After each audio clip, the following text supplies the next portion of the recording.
इस वीडियो के अंदर दोस्तों हम बात करने वाले हैं सिंधु घाटी सभ्यता यानी कि जिसको हम हड़प्पा सभ्यता के नाम से भी जानते हैं। इसी सभ्यता को यदि बोल ले, इसी को हम एक और नाम दे सकते हैं, वो क्या है? कांस्य सभ्यता भी इसको हम कह सकते हैं। इसके अलावा इसी सभ्यता को हम क्या बोल सकते हैं? मातृसत्तात्मक सभ्यता। मातृसत्तात्मक सभ्यता या समाज भी हम इस सभ्यता को यानी कि हड़प्पा सभ्यता को बोल सकते हैं। अर्थात इंडस वैली सिविलाइजेशन के बारे में हम कुछ महत्वपूर्ण प्रश्नों को इस वीडियो के अंदर हम चर्चा करने वाले हैं। तो नमस्कार दोस्तों, मेरा नाम है राजेश कुमार और आप देख रहे हो द नॉलेज क्लासरूम का सोशल मीडिया प्लेटफॉर्म। तो चलिए दोस्तों शुरू करते हैं आज के इन प्रश्नों को। सबसे पहला प्रश्न है, हड़प्पा सभ्यता की खोज सबसे पहले सर्वप्रथम किस वर्ष और किसके नेतृत्व में की गई थी? तो जो हड़प्पा सभ्यता है, इसकी जो सबसे पहले खोज है, इन दिए गए ऑप्शन में से हमने बताना है कि किसके नेतृत्व में और किस वर्ष की गई थी। तो इसका सही उत्तर क्या है? दयाराम साहनी के नेतृत्व में सबसे पहले हड़प्पा सभ्यता की खोज की गई थी, इन दिए गए ऑप्शन में है। लेकिन यदि हम देखें, हड़प्पा सभ्यता के जो पहली बार अवशेष प्राप्त हुए थे, वो अवशेष किसको प्राप्त हुए थे? वो प्राप्त हुए थे चार्ल्स मेसन को। किसको प्राप्त हुए थे? चार्ल्स मेसन को ये अवशेष प्राप्त हुए थे। कब हुए थे? 1826 में इसको ये अवशेष प्राप्त हुए थे। लेकिन इसने क्या कर दिया था? इन अवशेषों को देख करके इनको इग्नोर कर दिया था। और उसके बाद हम आगे और बात करें, जो रेलवे की शुरुआत है। अब जो रेलवे की शुरुआत है, रेलवे की शुरुआत भारत के अंदर किसके द्वारा की गई है? यानी कि father of railway in India किसको कहा जाता है? लॉर्ड डलहौजी को कहा जाता है। लॉर्ड डलहौजी को क्या कहा जाता है? Father of railway in India कहा जाता है। रेलवे की शुरुआत करने वाला कहा जाता है। तो जब वो यहाँ पर रेल लाइन की खुदवाई करवाने लग रहे थे, तो कहां से कहां तक? लाहौर से कराची तक। लाहौर से कराची तक जो वो खुदाई करवाने लग रहे थे, तो उस दौरान, खुदाई के दौरान, जो प्रथम पुरातत्वविद था अलेक्जेंडर कनिंघम, तो कुछ वहां पर भी हमें अवशेष प्राप्त होते हैं। तो चलिए, यहाँ पर जो हड़प्पा सभ्यता की जो खोज थी सबसे पहले इन दिए गए ऑप्शन में से किसके द्वारा की गई थी? 1921 में दयाराम साहनी के द्वारा हड़प्पा सभ्यता की खोज की गई थी। तो देखते हैं, वर्ष 1921 में भारतीय पुरातत्व सर्वेक्षण, भारतीय पुरातत्व सर्वेक्षण यानी कि आर्कियोलॉजिकल सर्वे ऑफ इंडिया, जिसको हम एक शॉर्ट फॉर्म के अंदर एएसआई का नाम दे सकते हैं, इसके महानिदेशक थे, क्या नाम था? सर जॉन मार्शल के निर्देशन में क्या हुआ? राय बहादुर दयाराम साहनी ने हड़प्पा की खोज की थी। तो हड़प्पा कौन सी नदी के किनारे पर पड़ता है? रावी नदी के तट पर। रावी नदी के तट पर यह हड़प्पा पड़ता है। नेक्स्ट प्रश्न हमारे सामने है यहां पर, मोहनजोदड़ो। मोहनजोदड़ो शब्द का कौन सी भाषा में, सिंधी भाषा में शाब्दिक अर्थ क्या है? मोहनजोदड़ो, जिसकी जो खोज है वो कब की गई थी? मोहनजोदड़ो की खोज है वो कब की गई थी? इसकी खोज की गई थी 1922 के अंदर। 1921 में तो किसकी खोज की गई थी? हड़प्पा की। 1922 में किसकी खोज की गई थी? यहां पर मोहनजोदड़ो की खोज की गई थी। किसके द्वारा की गई थी? आर डी बनर्जी यानी कि राखल दास बनर्जी के द्वारा मोहनजोदड़ो की खोज की गई थी, जो कौन सी नदी के तट पर है? सिंधु नदी के तट पर है। मोहनजोदड़ो कौन सी नदी के तट पर है? सिंधु नदी के तट पर ये स्थित है। तो यहाँ पर इसका जो शाब्दिक अर्थ है वो क्या है? मृतकों का टीला इसको कहा जाता है। यानी कि मोहनजोदड़ो को किस नाम से जाना जाता है? मृतकों का टीला इसको कहा जाता है। और ये वही स्थान है मोहनजोदड़ो जहां से क्या मिला है? मानव को जलाने के साक्ष्य प्राप्त हुआ, यानी कि इसी मोहनजोदड़ो से क्या प्राप्त हुआ है? मानव को जलाने के साक्ष्य प्राप्त हुए हैं यहां से। और इसी मोहनजोदड़ो से और क्या क्या मिला है? विशाल स्नानागार, विशाल स्नानागार, विशाल जो स्नानागार है वो भी कहां से प्राप्त हुआ है? यहां से ही प्राप्त हुआ है। विशाल स्नानागार भी कहां से प्राप्त हुआ है? मोहनजोदड़ो से प्राप्त हुआ है। यहां से विशाल अन्नागार भी मिला है, कांसे की नितकी भी मिली है, पशुपति नाथ की मूर्ति यानी कि भगवान शिव की मूर्ति भी यहां से मिली है, कुओं में हड्डी के अवशेष भी यहां से प्राप्त हुए हैं। तो जो मोहनजोदड़ो जो कौन सी भाषा का शब्द है? सिंधी भाषा का शब्द है, जिसका शाब्दिक अर्थ क्या होता है? मृतकों का टीला। इसकी खोज कब की गई? 1922 में की गई। किसके द्वारा की गई? राखलदास बैनर्जी के द्वारा की गई। कहां पर? पाकिस्तान के कौन से प्रांत में? सिंध प्रांत में। कौन सी नदी के तट पर? सिंधु नदी के तट पर यह स्थित था। नेक्स्ट है, सिंधु घाटी सभ्यता का विशाल स्नानागार किस नगर किस प्रमुख नगर से प्राप्त हुआ है? तो हमने पिछले प्रश्न के अंदर चर्चा की थी कि जो सिंधु घाटी सभ्यता का एक विशाल स्नानागार है वो मुख्यतः किस नगर से प्राप्त हुआ है? मोहनजोदड़ो से प्राप्त हुआ है। मोहनजोदड़ो से प्राप्त हुआ, जिसकी खोज कब की गई थी? 1922 में राखलदास बैनर्जी के द्वारा की गई थी। तो यह विशाल स्नानागार मोहनजोदड़ो के दुर्ग भाग से प्राप्त हुआ है। दुर्ग भाग में स्थित था। सर जॉन मार्शल ने इसे विश्व का तत्कालीन यानी कि उस समय का सबसे आश्चर्यजनक निर्माण कहा है। इसका उपयोग किसके लिए? सार्वजनिक धार्मिक अनुष्ठानों में स्नान हेतु किया जाता होगा, यानी कि एक अनुमान की माने तो ये माना जाता है कि जो ये यहाँ पर दुर्ग के अंदर जो विशाल स्नानागार प्राप्त हुआ था, किसी विशेष अनुष्ठानों के अवसर पर या विशेष अवसरों पर इसको क्या किया जाता था? उपयोग में लाया जाता था। तो सिंधु घाटी सभ्यता का जो विशाल स्नानागार है वो कहां से प्राप्त हुआ है?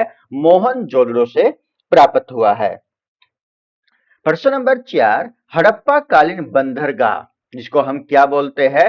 गोदीवाड़ा बोलते हैं, का प्रमाणिक साक्ष्य किस स्थल से प्राप्त हुआ है? यानी कि जो यहाँ पर हड़प्पा कालीन बंदरगाह है वो कहां से प्राप्त हुआ है, जिसको हम गोदीवाड़ा भी कह सकते हैं। इसके जो साक्ष्य है वो कहां से प्राप्त हुए हैं? लोथल से प्राप्त हुए हैं। तो जो ये लोथल है किस राज्य के अंदर है? गुजरात राज्य के अंदर स्थित है। गुजरात से यहाँ पर बंदरगाह के साक्ष्य प्राप्त होते हैं। अब जो ये लोथल है इसकी खोज किसके द्वारा की गई थी? इसकी खोज की गई थी रंगनाथ राव के द्वारा। रंगनाथ राव के द्वारा इसकी खोज की गई। अब जो ये सिंधु घाटी सभ्यता थी उसका एकमात्र बंदरगाह भी इसको मान सकते हैं, यानी कि जो ये बंदरगाह है इसको किस प्रकार का? एकमात्र बंदरगाह इसको कहा जा सकता है। और यहाँ पर क्या है? एक समुद्री संग्रहालय भी स्थित है। इसी के अंदर यहाँ पर एक क्या स्थित है? गुजरात के अंदर समुद्री संग्रहालय संग्रहालय यहाँ पर स्थित है। चावल के साक्ष्य भी यहाँ से प्राप्त हुए हैं, यानी कि इसी गुजरात के एरिया के अंदर यानी कि लोथल के अंदर। लोथल से यहाँ पर किसके साक्ष्य भी प्राप्त हुए हैं? चावल के साक्ष्य भी यहाँ पर प्राप्त हुए। और चावल के जो अन्य साक्ष्य है वो भी कहाँ से प्राप्त हुए हैं? वो रंगपुर से भी प्राप्त हुए हैं। रंगपुर से भी चावल के साक्ष्य प्राप्त हुए हैं। और इसी लोथल से और क्या प्राप्त हुआ है? मनके बनाने के कारखाने। किस चीज के कारखाने? जो मनके है, मनके बनाने के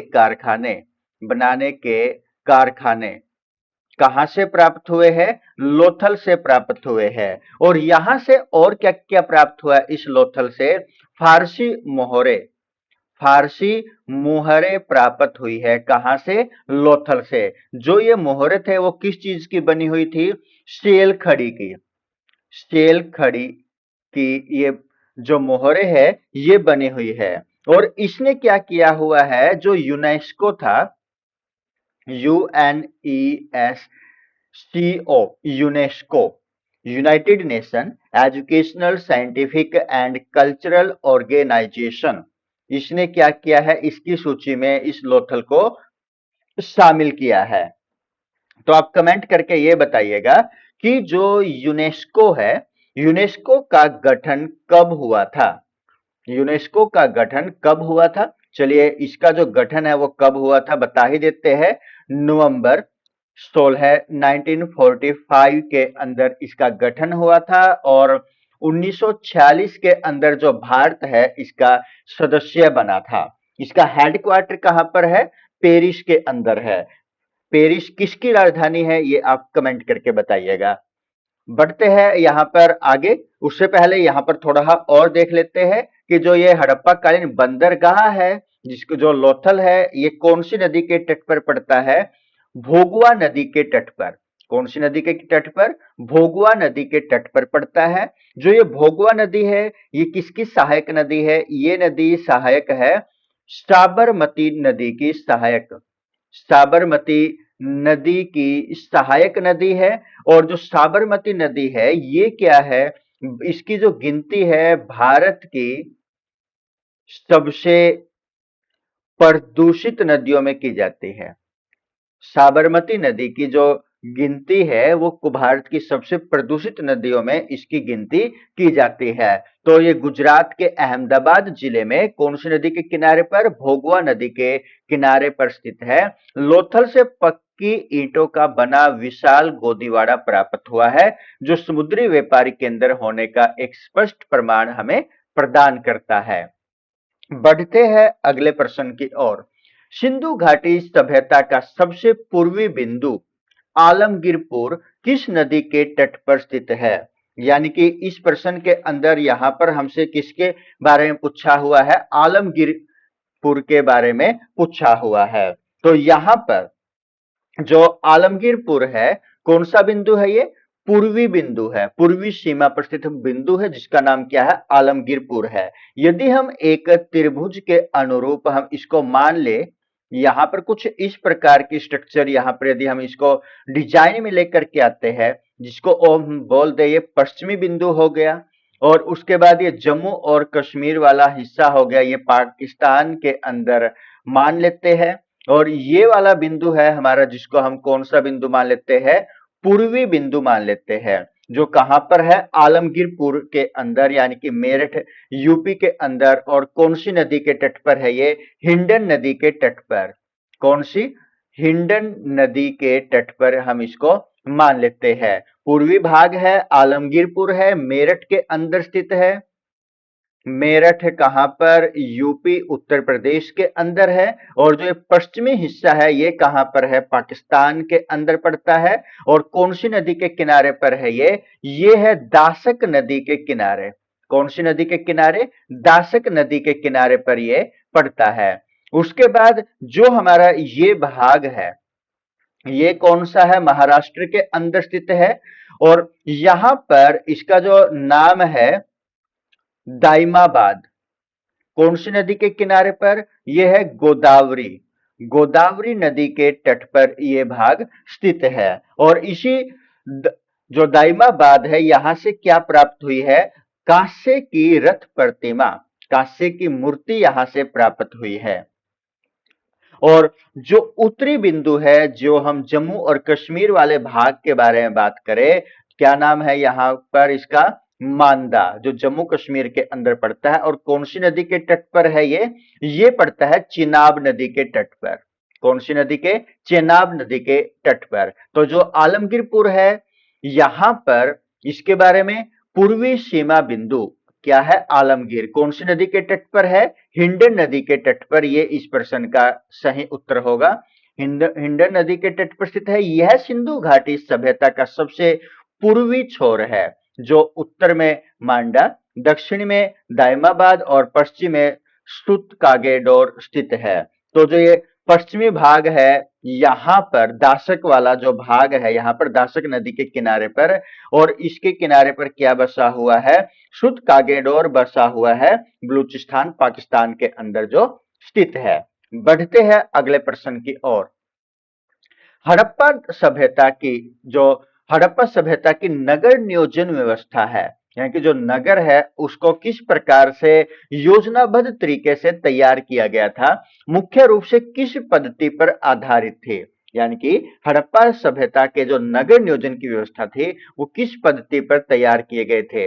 ग्रिड, यानी कि कुछ ना कुछ जो यहाँ पर गलियां बनी हुई थी वो एक दूसरे को किसके ऊपर काटती थी, समकोण के ऊपर। यानी कि यहाँ पर यदि हम बात करें कितने डिग्री का एंगल बनने लग रहा है, यहाँ पर लगभग 90 डिग्री के एंगल पर जो सड़कें हैं सिंधु घाटी सभ्यता के अंदर एक दूसरे को यहाँ पर काट रही थी, जिससे पूरा नगर किस प्रकार का आयताकार खंडों या शतरंज के बोर्ड जैसा, यानी कि जिसको हम क्या बोल सकते हैं, ग्रिड पद्धति बोल सकते हैं। तो यहाँ पर सिंधु सभ्यता में सड़कें एक दूसरे को समकोण पर यानी कि 90 डिग्री के एंगल पर काटती थी, जिससे कि पूरा का पूरा नगर किस प्रकार का दिखाई देता था, आयताकार दिखाई देता था और शतरंज के बोर्ड जैसा यहाँ पर ग्रिड पद्धति में इसको विभाजित किया गया था। नेक्स्ट प्रश्न है जुते हुए खेत। जुते हुए जो खेत है तथा 7 अग्निकुंडों के साक्ष्य किस पुरातात्विक स्थल से मिले हैं। जुते हुए खेत के साक्ष्य, 7 अग्निकुंडों के साक्ष्य किस पुरातात्विक स्थल से प्राप्त हुए हैं। तो कहां से प्राप्त हुए हैं ये प्राप्त हुए हैं कालीबंगा, कालीबंगा, कालीबंगन जिसको हम यहां पर बोल सकते हैं। कालीबंगन कहां पर स्थित है ये राजस्थान के अंदर। कहां पर स्थित है ये कालीबंगन, राजस्थान के अंदर ये स्थित है। राजस्थान में कहां पर स्थित है ये, अब बात करें तो कौन सी नदी के तट पर, ये घग्गर नदी के तट पर। कौन सी नदी, घग्गर नदी के तट पर स्थित है। राजस्थान के कौन से जिले में, हनुमानगढ़, हनुमानगढ़ जिले के अंदर ये स्थित है। हनुमानगढ़ जिले के अंदर ये स्थित है। अब जो ये कालीबंगन है, काली का मतलब ब्लैक कलर का और बैंगल्स यानी कि चूड़ियां, यानी कि काले रंग की चूड़ियों का शहर इसको कहा जाता है। इसी को क्या बोला गया है, कालीबंगन को, इसको बोला गया है काली चूड़ियों का शहर। काली चूड़ियों का शहर, किस शहर को बोला जाता है, हड़प्पा के कालीबंगन को बोला जाता है। यहां से खेत के जुते हुए साक्ष्य प्राप्त हुए हैं, हल्के साक्ष्य भी, क्योंकि खेत है, जुते हुए साक्ष्य प्राप्त हुए तो इसका मतलब यहां से और साक्ष्य किस चीज के भी प्राप्त होंगे, हल्के साक्ष्य भी प्राप्त होंगे। अग्निकुंड या जिसको हम क्या बोले, हवन कुंड, हवन कुंड के भी साक्ष्य कहां से प्राप्त हुए हैं, इन्हीं स्थानों से यानी कि कालीबंगन से प्राप्त हुए हैं। अब जो ये कालीबंगन है, इसी कालीबंगन से और क्या क्या प्राप्त हुआ है, यहां से प्राप्त हुआ है, इसी कालीबंगन से प्राप्त हुआ है 3 प्रकार की समाधियां, समाधि प्राप्त हुई है। और जो ये समाधि है कितने प्रकार की प्राप्त हुई है, 3 प्रकार की। नंबर 1 कौन सी है, पूर्ण समाधान, पूर्ण समाधान। दूसरी जो समाधि है वो किस प्रकार की है, आंशिक, आंशिक समाधान। और नंबर 3 पर दाह संस्कार, दाह संस्कार। ये 3 प्रकार की समाधियां भी कहां से प्राप्त हुई है, कालीबंगन से प्राप्त हुई है। लेकिन जो ये शहर है कालीबंगन, इसकी एक विशेषता भी यहां पर हमें देखने को मिलती है जो औरों से इसको अलग बनाती है। जल निकासी की जो व्यवस्था थी यहां पर नहीं थी, जल निकासी की जो व्यवस्था थी वो यहां पर देखने को नहीं मिलती, जबकि हड़प्पा कालीन जो स्थल प्राप्त हुए हैं उनसे लगभग जल निकासी की जो व्यवस्था है वो अच्छी प्रकार से प्राप्त होते हैं। चलिए आगे जानते हैं कि जो राजस्थान के हनुमानगढ़ जिले में घग्गर नदी के तट पर स्थित ये कालीबंगन से प्राक हड़प्पा स्तर के जुते हुए खेत और एक कतार में निर्मित 7 आयताकार अग्निकुंड यानी कि अग्नि वेदिकाएं प्राप्त हुई है। कितनी, 7। उनका आकार किस प्रकार का था, वो आयताकार थे। ठीक है, तो आगे बढ़ते हैं प्रश्न नंबर 8 की तरफ। मिट्टी का बना हुआ खिलौना, मिट्टी का बना हुआ खिलौना यानी कि जो खिलौना हल था किस हड़प्पा कालीन स्थल से प्राप्त हुआ है?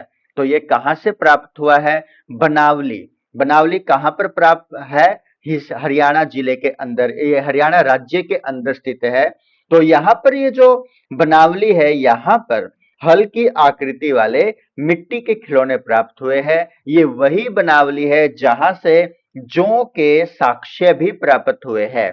जौ के साक्ष्य भी प्राप्त हुए हैं और साथ में तांबे के बाणागर बाणागर भी यहां से प्राप्त हुए हैं। यानी कि जो बाण थे वो भी कहां से प्राप्त हुए? तांबे के बने हुए। ये बनावली हरियाणा से प्राप्त हुए हैं। तो आप कमेंट करके बताइएगा कि बनावली हरियाणा के किस जिले के अंदर पड़ता है? कौन से जिले में ये आता है? कमेंट करके आप बताइएगा। तो बनावली हरियाणा के फतेहाबाद जिले में स्थित बनावली से मिट्टी का हल प्राप्त हुआ है। इसके अलावा यहां से उत्तम किस्म के जौ और समृद्ध जल निकासी व्यवस्था का अभाव भी हमें यहां से देखने को मिलता है। जैसे कि हमने अपने पिछले प्रश्न के अंदर भी देखा था कि जो यहाँ पर कालीबंगन है, यहाँ भी जो जल निकासी की प्रणाली थी कुछ न्याय के बराबर थी और उसी प्रकार से यहाँ पर जो जल निकासी व्यवस्था का अभाव हमें बनावली के अंदर भी देखने को मिलता है। प्रश्न नंबर 9, क्षेत्रफल की दृष्टि से भारत में सिंधु घाटी सभ्यता का सबसे बड़ा पुरातात्विक स्थल कौन सा है? तो क्षेत्रफल की दृष्टि से जो यहां पर भारत में सिंधु घाटी सभ्यता का जो सबसे बड़ा पुरातात्विक स्थल है वो कौन सा है? राखी गढ़ी। राखी गढ़ी कहां पर स्थित है? हरियाणा के हिसार जिले में स्थित है। भारतीय सीमा के भीतर भारतीय हड़प्पा सभ्यता भीतर हड़प्पा सभ्यता का सबसे बड़ा स्थल कौन सा है? ये राखी गढ़ी है। अमरेंद्र नाथ द्वारा उत्खनित यह स्थल लगभग 350 हेक्टेयर से अधिक क्षेत्र में ये फैला हुआ है। किसके द्वारा इसको उत्खनित किया गया था? अमरेंद्र नाथ के द्वारा इसको यहाँ पर क्या किया गया था? इसका उत्खनन करवाया गया था। इसका एरिया लगभग कितना है? 350 हेक्टेयर से अधिक इसका एरिया देखने को मिलता है। और हरियाणा सरकार ने यानी कि हरियाणा गवर्नमेंट ने 2014 में एक घोषणा की थी कि विश्व में की जो सबसे बड़ी या सबसे पुरानी सभ्यता है वो यहीं पर यानी कि राखी गढ़ी हिसार के अंदर ही थी और राखी गढ़ी को सबसे बड़ा शहर कहा गया था। ये घोषणा की गई थी हरियाणा सरकार के द्वारा। प्रश्न नंबर 10, सिंधु घाटी सभ्यता का कौन सा नगर सामान्यतः 2 भागों के बजाय 3 भागों में बंटा हुआ था? तो अब इस प्रश्न के अंदर देखें कि उस स्थान के बारे में जो और तो क्या थे, केवल 2 भागों के अंदर बंटे हुए थे, लेकिन ये मुख्यतः कितने भागों में बंटा हुआ था? वो कौन सा नगर है जो मुख्यतः 3 भागों के अंदर बंटा हुआ था? तो यहाँ पर वो 3 भाग कौन कौन से है? एक तो दुर्ग, मध्यनगर और निचला नगर। यानी कि एक स्थान से 3 प्रकार के दुर्ग भी हमें प्राप्त हुए हैं और वो स्थान कौन सा है? धोलावीरा है। धोलावीरा कहां पर पड़ता है? गुजरात के अंदर पड़ता है। कहां पर? गुजरात राज्य के अंदर ये धोलावीरा पड़ता है। औरों से तो हमें केवल 2 टीले मिले हैं, 2 प्रकार के टीले प्राप्त हुए, एक तो पश्चिमी टीला और एक था पूर्वी टीला।